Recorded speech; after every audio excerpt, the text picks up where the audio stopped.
Money? No. Being hired. We don't know. Responsibility, I don't know. Fear of letting someone else down. Mm-hmm. My family, my employer, my kids. A lot of you had fear of letting somebody else down. How many of you did not have that? Those of you that did not have that, what did you have? Mine's rooted. Psychopaths. There's what? You're rooted in that? What is yours? Finance relapse debt, which in turn let others down, so there's a ripple effect. Okay. What is yours? Same thing? Losing my apartment, losing my job, and if I transition into private practice, not having no clients. You have more clients than you know what to do with. Solve them. Does that let anyone else down or just yourself? Like, it's kind of letting someone else down, because then Jenny has to struggle to find a replacement for me, or so on and so forth. So there is an element, An okay? aspect, yeah. Who else said no to letting someone down? What do you have? Fear of my oldest son going back to prison. Okay. And I have fear of sudden death of my partner, my husband. Okay. And then I have the effects of my dog Lila dying and how my family handled that. So you got a lot of grief going on in that, those three. Yeah. Okay. Who else doesn't have fear of letting someone down? I had initially raised my hand, but as I look at the paper, I had written down the unable to handle the responsibilities that come with success, but those responsibilities are given to me by somebody else, and failing to meet them would then be letting them down. So, Okay? indirectly. So indirect, okay? Who else said they don't have letting down? I said, like, finances, family sickness, and pain. So the two of you over there had a lot of grief, okay? Taking you two out of the equation, because that's something else completely different. Anybody else? So the consensus of the group is what? Failure. Fear of letting people down is a big thing, isn't it? Yeah. So what do you think about your clients? Majority of them feel the same way. They're gonna feel the same way. So if they don't make this 28 days, what happens? They let their family down. If they don't stay sober, what happens? They let them all down. If they can't stay sober and work, what happens? Oh, they let them down. If they can't stay sober and be a good parent, what happens? They let them down. So, where does this start? So fear of success and fear of failure comes from, Fear of letting people down. right? So if you address that, what happens? If that's the biggest fear, I can't get through these 28 days, I can't get through the detox, I can't stay sober, I can't be a good parent, I can't work and hold a job. You feel empowered. They feel disempowered until you flip it on them, right? Right. Now they feel in control. So how do you make somebody feel in control when they feel out of control? Letting them have a new start. They have a new start? That's a lot of work though. Yeah.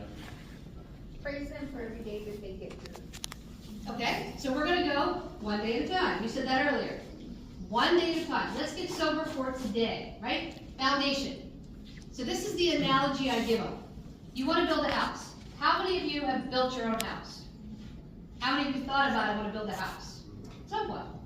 How many of you realize the amount of work that goes into that? Okay, so you wanna build a house. What do you do first? Who do you call first? Contract. You call the contractor. What does he do? Lays out the plan. He lays out the plan and then says, give me a check for this enormously amount of money and have faith in me that I'm gonna do the work, right? All time. Okay. Which trade does he send out first? Foundation. The concrete guys, right? They come out, they do what? They dig a hole, and they pour the concrete, right? He doesn't send out the electrician to wire the house because there's no house, right? Nobody's putting up the drywall because there's nothing to put it to. So we start there. Then what happens? And then built the frame. So who do we send out for the plumber? Plumbing. You're gonna bring plumbing out with the concrete guy, okay? So we got a concrete plumber, then what? Construction come. What- Build a frame. Now we're gonna bring the wood guys out for the frame. Then what? Then the inside drywall, wiring, The who? Electric, HVAC. Okay, you've been in construction. All right, they bring electric guys out to run the wire before we put the walls up, because what happens if you put the walls up and have no electric? Well, no. You got your wires outside the walls. And then what? It's a mess. Now we got a mess, okay, so then what? So now we have the wires in, we have the plumber in, we have the framing in, now bring the drywall guys out, right? You gotta get an inspector. Insulation, HVAC. HVAC, then what? City's gotta come inspect it. Painters. And wait for months for the city to come inspect all this stuff. So we're the contractors then? So then we have drywall, then what? Painters, then what? You get moving? Flooring. Yeah, flooring, there we go, floor, okay, then what? The fixtures, hardware, right? So you see, how many steps is that? About 12. I got it. Sounds like 12. And then as many city inspectors that come out and fail you, how many more steps do we have there? Yeah. Right? 12. And then the contractors, staff who doesn't show up because they're out getting high, how many steps do we have there? One step at One step at a time. So we're gonna start with the foundation. Use that analogy with your client. Most of them understand you can't just go like that and build a house. You have all this stuff, and then you have setbacks, right? You have the electrician who didn't wire the wall, and the drywall guy that put the drywall up, and then you have wires outside the house. And you got a mess, right? Then what happens? Electrician takes a hammer, puts a hole in the drywall, and then the drywall guy and the electrician have to fight because they got a mess, right? So we have a relapse, don't we? And then what do? We figure it out and go back to it, right? But if the foundation isn't built, what happens? There's nothing. Who said that? There's nothing. So what are we doing here in the next 28 days? Building foundation. That's all we're doing. We're building the foundation, giving you some coping skills to use out there. It's the next level you add, which is PHP, right? Then IOP, right? Then OP, right? So you can't do PHP and IOP if you don't have the detox residential foundation. Does that make sense? So, part of my job is ACA blocking, and I was having a discussion with a client about this, and and I gave a very similar argument, and he countered with me saying, this makes me want to ACA even more because you think that I can't do it by myself. I love that. I love that. I said, okay. What did you say? I said it's not that we don't have, I think that something along the lines of this, it's like, not that I don't have faith that you can't do it by yourself, it's that you just don't have to do this by yourself. It's better with a team, with support. I said something along those lines of like, we want to help you and we want to do this together. Did it work? Dude, I feel like, so that one in particular kind of stung because like, he was almost gonna stay, like, got on the phone with his dad, who has this great rapport, and his dad said, like his father was a recovering addict who had gotten sober, and like he told his son that he wanted to stay. But unfortunately, dad was also an enabler, because when he said, well, I want you to stay for the full length of the program, his son said, well, if I leave, will I have a place to stay? And he said, son, you will always have a place to stay with me. And so like it did give him this mixed message, so we went out in the back and we talked for like an hour and a half or something. And he was really contemplating staying, and I feel like that one was savable. That one was savable. Where'd you go wrong? I'm not sure. You didn't make the analogy he understood. So chances are he didn't play sports. That's another analogy you can use. Team sports. So he's telling you, I can do this on my own. You're telling me that I need all of these people to do it. So you have to go with the loner concept. Okay, what can you do on your own? Lay me out a plan. What does it look like? What do they say? Well, I'm gonna do what? Go to meetings, Okay, go every to day. work, work's gonna keep you Yeah, sober. he said work was one of his things, like a bunch of shit that like not gonna keep you sober. I mean, I didn't say this to him, but like, it was just, he was telling me what he thought that I wanted to hear.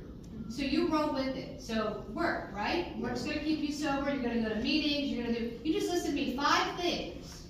And I'm gonna simply say one question. Why hasn't that worked so far? Why hasn't that worked? You've tried it on your own. You've already done these things. and it didn't work. Why? And I did, that's another line that I use too, is like, if you could do this on your own, or if you could do this, why haven't you done it already? Hang on. If you could is an open-ended question. Okay, You wanted a close question, close-ended question, you want open-ended. okay. How did it work for you last time? How did you do it on your own? Why did it not work? Now you're gonna get them to think. Well, I stopped going to meetings.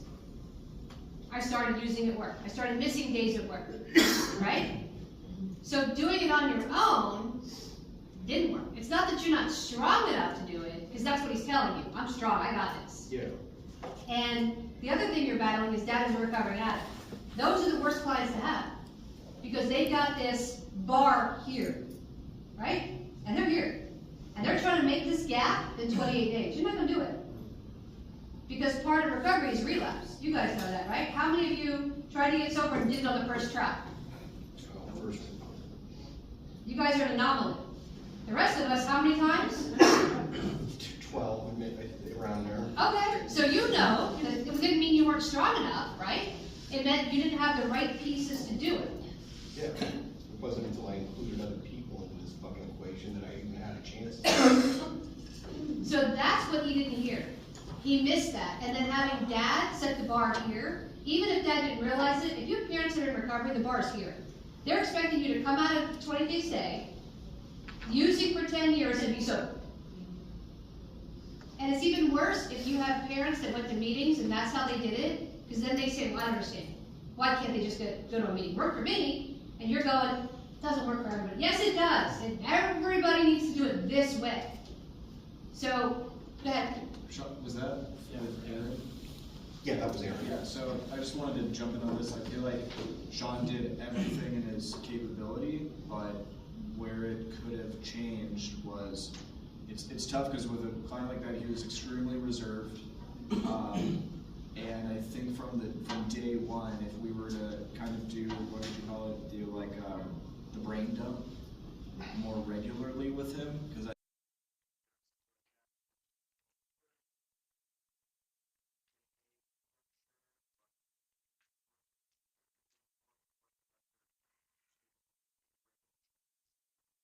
it wasn't until he came to me and said, I'm having thoughts about leaving, that the AMA blocking even started.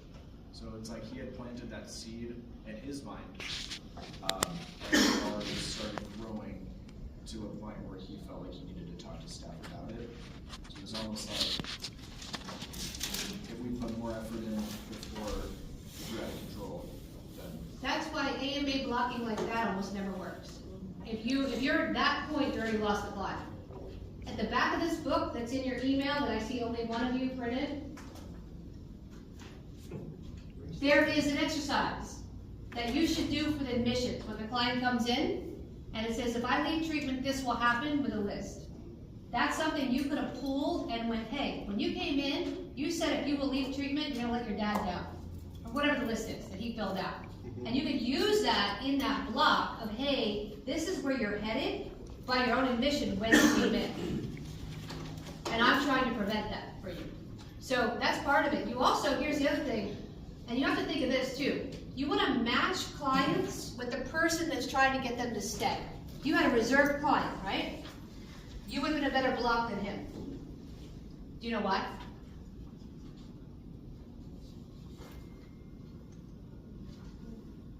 What does that mean, match clients and staff? What does that mean? Like energy. Like reserved. Energy, mentality, right?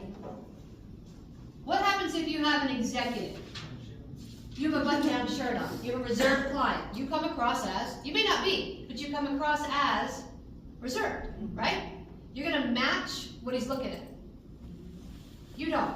You come across completely different. So it depends on which client's in front of you, how you match what they're doing. Does that make sense? So us Yankees from the Northeast were a little bit more, what did you guys call it? Bossy, right? If we have a very quiet, meek client, we're not the best AMA block, are we? But if we have somebody who's more sensitive and caring and understanding, what's going to happen? representative.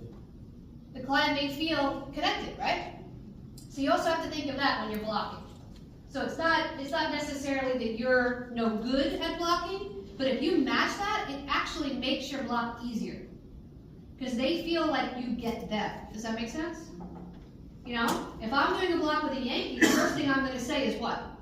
What the hell? What the hell? Seriously? Are we doing this now? Like right now? Or are we just, okay, then I want to do it right now, right? Because I'm going to match their mentality. Have you ever heard two Yankee people talk? Two people from the Northeast? Right? You're like, so that's what you want to think of too when you're dealing with these clients. If you're not getting through, you need to think, who can I grab real quick that this client will respect and understand? That make sense? Questions on that? Okay. You all look like you need a break. So we're going to take another 5-minute break.